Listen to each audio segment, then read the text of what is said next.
Ayan. Nagluluto po ako ng tungkol. Ang ginawa ko po dito, kasi naputol yung una kong video. Pinakulo ko ang dililing, pagtuyo sa sarili niyang tubig. Pagtuyo, ginisa ko yung sibuyas, bawang. Tapos sinangkot siya ko yung giniling, yung hito. Nilagyan ko ng asin, saka oyster sauce. Tapos pag nasangkot siya na, nilagay ko na po yung singkamas, carrots.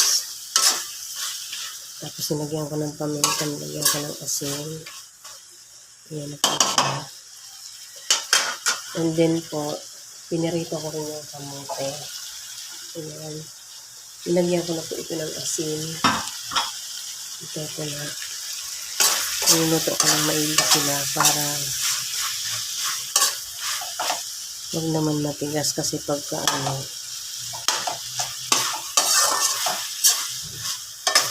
pagkahilaw ang lahat, madaling mapanis. Kaya niluto ko lahat yan. Ayan po, ilang minutes lang po yan. Nato na yan.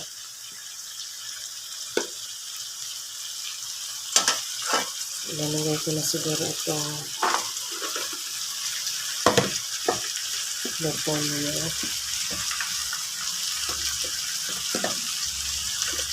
Itong lupon nyo lang. Papahuli ko yung togi. Ibabalot ko dito ito pagka may natira. Tapos ito yung kamuti. Sa huli na ito pagkahalo-halo. Siyempre, meron din po kami paksiw na galonggo. Yan, sarap-sarap. Favorite ng bayan. Ayan, ito po siya.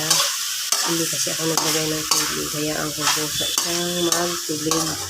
Kasi yung mga gulay at pusa talaga magtutubig yan. Ayan, sarap. Ayan.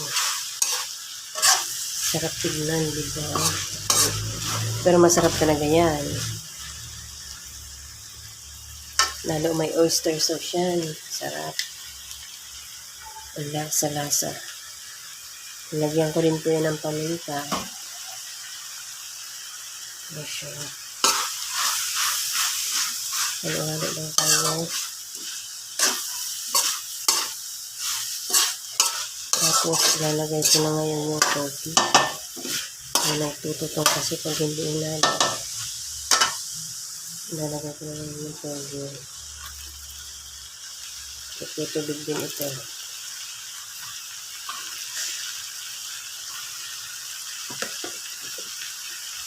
Ayan. Nagsasabay ko na yan. Ayan.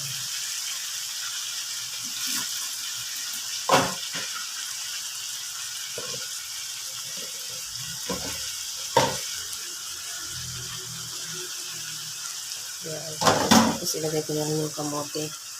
Yung kamote ko naman ay pinirito ko to. So, no problem. Nalagay mo yan.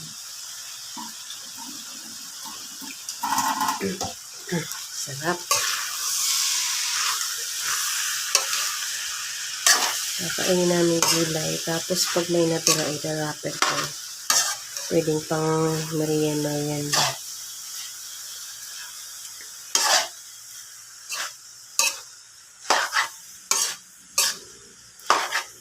Ayan, nato na po yan.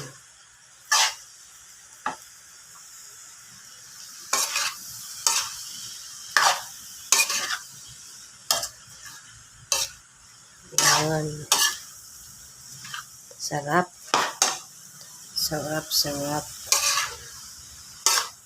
Dito pa nga ito natitikman at walang sabaw.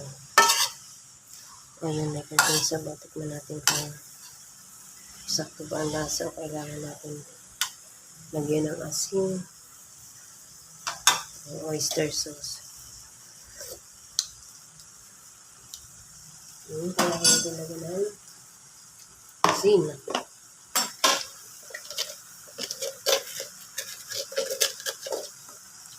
Pero matamis na siya.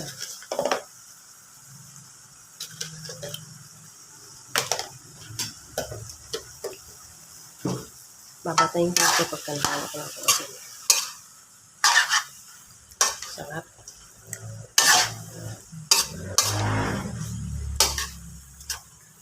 Ayan, thank you for watching.